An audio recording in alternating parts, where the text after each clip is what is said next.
आज हम बात करेंगे विद्यालय प्रबंधन के बारे में। विद्यालय प्रबंधन मतलब स्कूल मैनेजमेंट।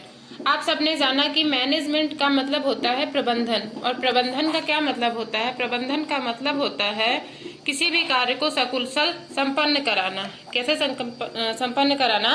उस कार्य को कुशलता पूर्वक सकुशल संपन्न करा लेना ही हमारा प्रबंधन कहलाता है। जब विद्यालय प्रबंधन की बात आती है कि विद्यालय प्रबंधन क्या होता है, तो विद्यालय प्रबंधन ये होता है कि हमारे शैक्षिक उद्देश्यों की, हमारे विद्यालय के उद्देश्यों की प्राप्ति जो है वो कुशलता पूर्वक हो जाए, तो उसे हम विद्यालय प्रबंधन कहते हैं। परिभाषाएं आपको बहुत सारी मिल जाएंगी। बहुत सारे वैज्ञानिकों ने कहा है, बहुत सारे मनोवैज्ञानिकों ने कहा है, बहुत सारी अपनी अलग अलग परिभाषाएं दी हैं, लेकिन जो इसकी एक मूल डिफिनेशन है, जो एक साधारण तरीके से अगर इसका देखा जाए तो इसका जो अर्थ निकल के आता है, विद्यालय प्रबंधन का यही अर्थ होता है कि हम जो है अपने कार्यों को, विद्यालय के कार्यों को, शैक्षिक उद्देश्यों को प्राप्त करने के लिए मानवीय और भौतिक संसाधनों का उचित प्रयोग करते हुए अपने शैक्षिक उद्देश्यों की प्राप्ति कर लेना ही विद्यालय प्रबंधन कहलाता है।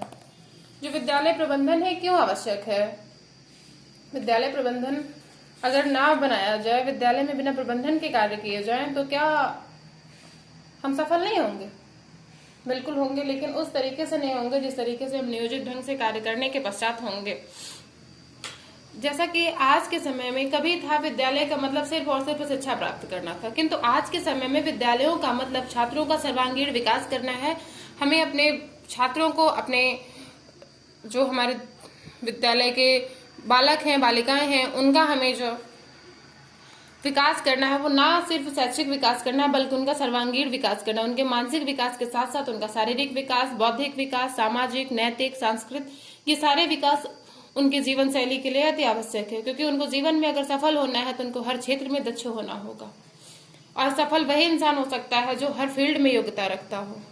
तो आज हमारे विद्यालयों का जो लक्ष्य है, शैक्षिक उद्देश्यों की जो प्राप्ति है, वो ये है कि छात्र का सर्वांगीण विकास, और सर्वांगीण विकास बिना किसी नियोजन के, बिना पूर्व नियोजित के, बिना पूर्व योजनाओं के नहीं हो सकता है। जब हम कोई भी कार्य करने आगे बढ़ते हैं, उसके पहले से उसकी हम रूपरेखा अगर तैयार कर लेंगे तो उस कार्य को करने में हमें आसानी होगी, और जब किसी कार्य को करने में हमें आसानी होगी तो छात्र भी उस कार्य में पूरी रुचि लेता है। किंतु अगर जब उस कार्य को करने के लिए हमारे पास ही रूपरेखा नहीं होगी, उस कार्य को कराने की कला हमारे पास नहीं होगी, तो छात्र कभी उस कार्य में रुचि नहीं लेगा। और जब तक छात्र रुचि नहीं लेगा, छात्र हो या फिर बड़े लोग हो, कोई भी हो, जब तक किसी कार्य में हमारी रुचि नहीं होती है, तब तक हम उस कार्य को ढंग से, उचित तरीके से संपन्न नहीं करा सकते हैं।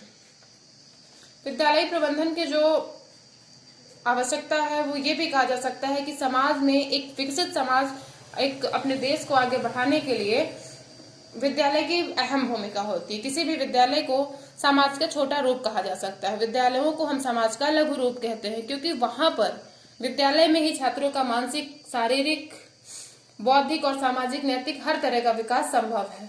अगर हम अपने घर में अपने बच्चे को आगे बढ़ाने की कोशिश करते हैं तो शायद हम वो परिवेश, वो विकास नहीं दे सकते जो विद्यालय देता है। शायद इसीलिए विद्यालयों की आवश्यकता है आज के जमाने में, नहीं तो विद्यालयों की कोई आवश्यकता ही नहीं होनी चाहिए। और जब हमें विद्यालयों की आवश्यकता है तो फिर हम विद्यालय में, जो विद्यालय में हमारे प्रबंधन है, अगर नियोजित ढंग से कार्य कर रहे हैं तो आगे बढ़ते जाएंगे। अच्छा, जो विद्यालय प्रबंधन है, इसके क्षेत्रों को कितने भागों में बांटा गया है? तो इसके क्षेत्रों को अगर बांटने की बात करें तो इसके क्षेत्रों को 4 भागों में बांटा गया है। जो इसका पहला भाग है हमारा, वो है शिक्षा के विकास का लक्ष्य। यानी कि शिक्षा के विकास का लक्ष्य से मतलब क्या है हमारा? मतलब ये है कि शिक्षा जो है ये प्रबंधन का एक बहुत ही महत्वपूर्ण और उद्देश्यपूर्ण क्रिया है। किसी भी विद्यालय का जो नियोजन है वो भी किस पर आधारित है? शिक्षा की प्राप्ति पर। और जो उसका मैनेजमेंट है, यानी कि प्रबंधन है, वो भी शिक्षा की प्राप्ति पर ही आधारित है। जैसे किसी भी विद्यालय में कोई भी माँ बाप, कोई भी गार्जियन अपने बच्चे का अगर वहां पर एडमिशन करवाता है तो उसका सिर्फ एक टारगेट होता है कि हमें अपने छात्र को, अपने बालक को शिक्षित करना है। किंतु जब वो छात्र, वो बालक उस विद्यालय में जाता है तो वहां के जो शिक्षक होते हैं उनका क्या उद्देश्य होता है? उनका उद्देश्य होता है छात्र का सर्वांगीण विकास। कैसा विकास?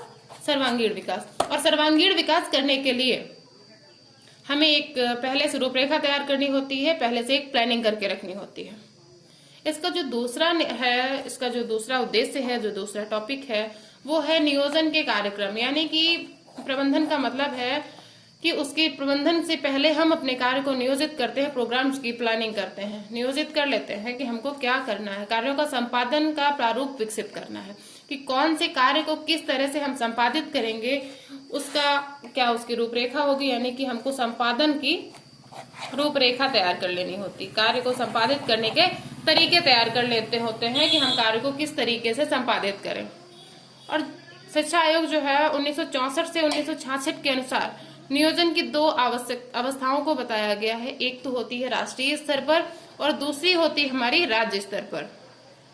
तो जब हमारा शिक्षा आयोग नियोजन को इतना महत्वपूर्ण मानता है, नियोजन क्यों आवश्यक है, ये आप सब पिछले टॉपिक में पढ़ चुके हैं। तो आज हम लोग नियोजन के आगे बढ़कर प्रबंधन की बात कर रहे हैं, किंतु प्रबंधन में भी नियोजन आवश्यक है। नियोजन किसी भी उद्देश्यों की प्राप्ति के लिए अति आवश्यक है। तो अब आगे बढ़ते हैं। इसका जो तीसरा टॉपिक है वो है कार्यक्रमों की व्यवस्था करना। कार्यक्रमों की व्यवस्था करना, कार्यक्रमों की व्यवस्था करने से हमारा क्या आशय है? कार्यक्रमों की व्यवस्था करने से हमारा यह आशय है कि शिक्षा जो है वो एक जटिल समस्या है। शिक्षा तो आसान है, लेकिन शिक्षा को सुचारू रूप से चलाए रखना ये एक जटिल समस्या है। तो इस समस्या से निपटने के लिए हम लोग क्या करते हैं, पहले से ही कार्यक्रम अपने निर्धारित कर लेते हैं। जैसे कि विद्यालय में टाइम टेबल होता है, तो टाइम टेबल एक तरह का निर्धारित कार्यक्रम है कि नहीं है, कि कौन से पीरियड में कौन सा टीचर कौन सी क्लास में जाकर कौन सा सब्जेक्ट पढ़ाएगा। ये एक निर्धारित कार्यक्रम है, पूर्व नियोजित कार्यक्रम है। तो ये सारी चीजें जो है प्रबंधन के अंदर आती हैं। और जो इसका चौथा काम होता है, जो चौथा स्टेप होता है, चौथा इसका घटक होता है, वो होता है कि प्रबंधन के कार्यों का आकलन करना। अब प्रबंधन के कार्यों का आकलन करने से क्या मतलब है? असेसमेंट, यानी कि जितना हम लोगों ने पिछला कार्य किया वो कार्य कितना संपूर्ण हुआ, उससे हमें कितना प्रॉफिट मिला, कितना उसका फीडबैक हमको कितना मिला। ये होता है हमारा प्रबंधन के कार्यों का आकलन। आकलन का मतलब एक तरह से मूल्यांकन, आप समझ लीजिए कि कार्यों का मूल्यांकन करना कि जो हमने रूपरेखा बनाई है, जो हमने रणनीति बनाई है, वो कितनी सक्सेस हुई है, उसमें हम कितना आगे बढ़ पाए हैं, उसमें हम कितना कार्य कर पाए हैं। तो ये विद्यालय को आगे बढ़ाने के लिए प्रबंधन सबसे आवश्यक है। प्रबंधन का मतलब होता है कार्य करना, लोगों से कुशलतापूर्वक कार्य संपन्न कराना। किंतु जब विद्यालय प्रबंधन की बात आ जाए तो सीधे उसमें हमको जोर देना है शैक्षिक उद्देश्यों की प्राप्ति, यानी क्योंकि विद्यालय में हम अपने बालक को क्यों भेजते हैं, विद्यालय का मुख्य कार्य जो है वो है छात्रों को शिक्षा उपलब्ध कराना। किंतु शिक्षा उपलब्ध कराने के साथ साथ उनका सर्वांगीण विकास करना भी आज के विद्यालयों का कार्य बन चुका है। आज के हर विद्यालय, हर शिक्षक चाहता है कि हमारा बालक जो हमारे देश का भविष्य निर्माता है, जो हमारे देश में आगे चल करके हमारे देश के कंधों का भार उनके ऊपर आना है, वो हर तरह से काबिल हो, उनका सर्वांगीण विकास हो सके। इसलिए विद्यालय प्रबंधन की अत्यधिक आवश्यकता है। विद्यालय नियोजन और विद्यालय प्रबंधन दोनों एक दूसरे के पूरक है, क्योंकि नियोजन में हम कार्य की रूपरेखा बनाते हैं और प्रबंधन में उस कार्य को संपादित करते हैं, यानी कि जब हम रूपरेखा बनाएंगे तभी कार्य को संपादित करेंगे। और रूपरेखा बनाना नियोजन के अंतर्गत आता है, कार्य को संपादित करना विद्यालय प्रबंधन के अंतर्गत आता है। इसलिए विद्यालय नियोजन और विद्यालय प्रबंधन दोनों एक दूसरे पर आधारित है। फर्क इतना है कि पहले हम कार्य को नियोजित करते हैं, तब उसका प्रबंधन करते हैं।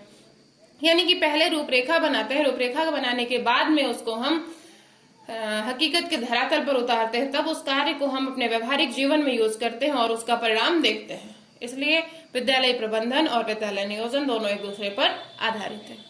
आज के लिए इतना ही। उसके बाद अगले टॉपिक में हम लोग अगला भौतिक संसाधन पढ़ेंगे।